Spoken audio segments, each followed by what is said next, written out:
My title is different from the slide. When I was invited to give this talk, I'm rather surprised as many people. I thought, an association of museums would get 20 people. But there's a lot more, and there's some who are not into museums. But I'd like to think that today I just wanted to share. It's not my normal lecture things. I want to talk a little bit about my experience with museums and talk about how students actually think museums are boring places to visit. Every year I send my students to museums because I don't want to teach too much. So they have to go and look at things and tell me what they saw. And in the past 10 years, actually, I've seen that the reactions are different. In the beginning, and most of the time, because they're college students, many of the students come back and actually say that they always started, this was a drag, because it was required, I had to go, I was prepared to be bored.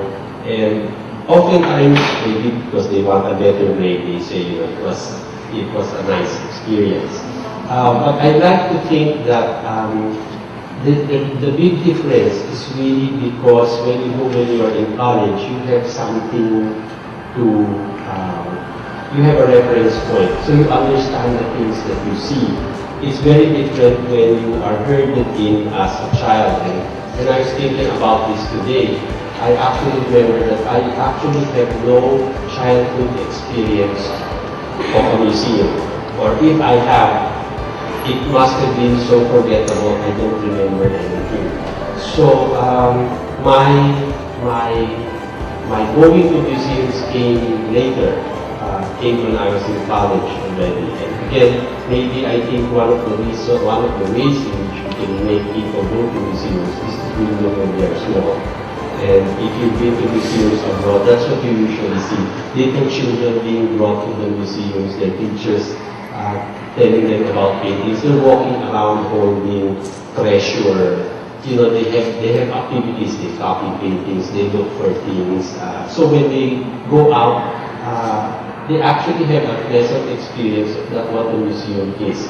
But the many years that I've been watching people like, say, the National Museum, the kids are brought in, they line up, and then the teachers tell you, do not talk, do not touch the paintings, don't make noise, do not breathe. And they line up and you cannot stay long. So one child wants to look at something closely and teachers listen because why are they rushing?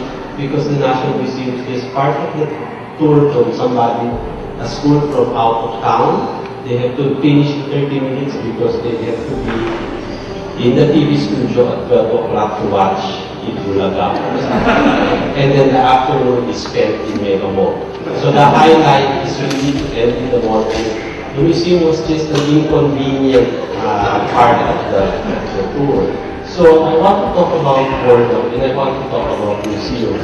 I also want to talk about how actually museum people should go back to what we originally thought they were.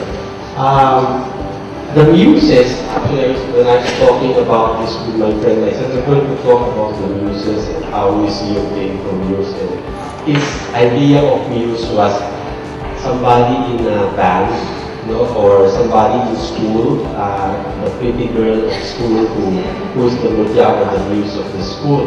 So I had to explain to him the Muses were 9 goddesses that were given certain things. So there's a muse for music, a muse for poetry, a muse for history, and so they hold different kinds of things. So you cannot see it from the back, but there are actually 9 muses, and you can look this up. It will tell you what things they hold, that will let you know which particular muse we are talking about. I also looked at dictionary, what a muse is. And aside from the pretty girl in school who's the muse, the muse means also to think, to reflect, to meditate in silence, which is why museums, they don't want us to make noise. To comment thoughtfully, which you normally do not do, especially on the internet. The nice thing about Muse is also, it is to loiter or to waste time. And when we go to a museum, we loiter and we waste time.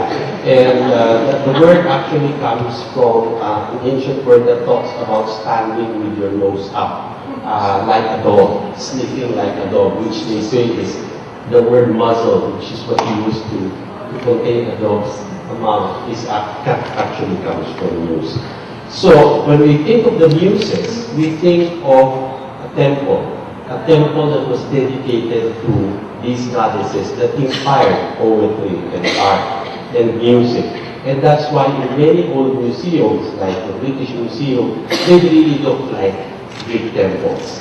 The Philippine National Museum, when you look at it, it has this, it has columns, it has a pediment. And so when you look at it, they're making us go back to what museums were in the past, which was a temple to the Muses. So when you look at it, inside you have these Greek-looking things, which is supposed to remind us of it. What most people do not look at, which I find very amusing, is when you look up the pediment. Sorry, this is an old picture. It wasn't even National Museum yet. It was Executive House. But when you look at it, you see Mercury, you see Greek gods there, and then in the middle, you see the Luzon, Visayas, and Mindanao, who are made up like Greek goddesses. So those women that are placed in the Greek pediment. So this is the whole thing about making the museum part of us. It's a foreign concept, but the point there also is that museums are there because they're supposed to help us to understand the things that they have. Museums are collections of collections. And if you ever tried collecting anything, it can be stamps, it can be coins, it can be phone cards, porn magazines. You can collect all sorts of things, you get them, and when you put them together, there is a way in which you put things together. You arrange them in a certain way, and that is actually what a museum does. So it collects, it classifies, it arranges. And later on, when they start to bring people into the museum, they have to tell a story. So today, when you go around, maybe after the talk, look at this museum and see if you can find a story. I've been walking around before, I couldn't find a story. Maybe we will find it later. The Museum of Alexandria was also different. It was a place for study. It was a place where they had texts. And the interesting thing is that the ancient Greek museum did not have objects. So it was a place where people met. It was like a school. If there was anything they kept, it was texts. So I'd like to think that when we talk of museums and we remember the past, we just think of a museum as a space where people wanted to get inspired to do greater things, or just to be inspired, just to forget it every day. And I think that is what museums give us.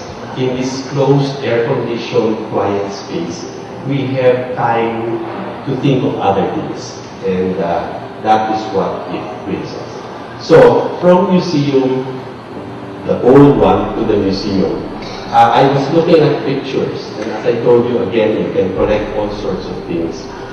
Early days, people collected things, and they put them together in some particular way. And what little museums were actually little cabinets. And in Europe, they were called cabinets of curiosities. So you put all sorts of strange things in the museum, in your little cabinet, and you arrange it nicely, arrange it in a particular order, then it became this.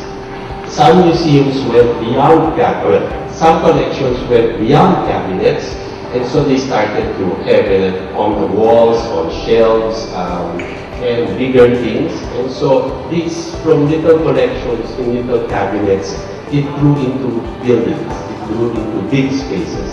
So when you see it, something as simple as a collection of shelves, you can just put them in a box, or you can arrange them. And the way in which you arrange it is what the museum actually does.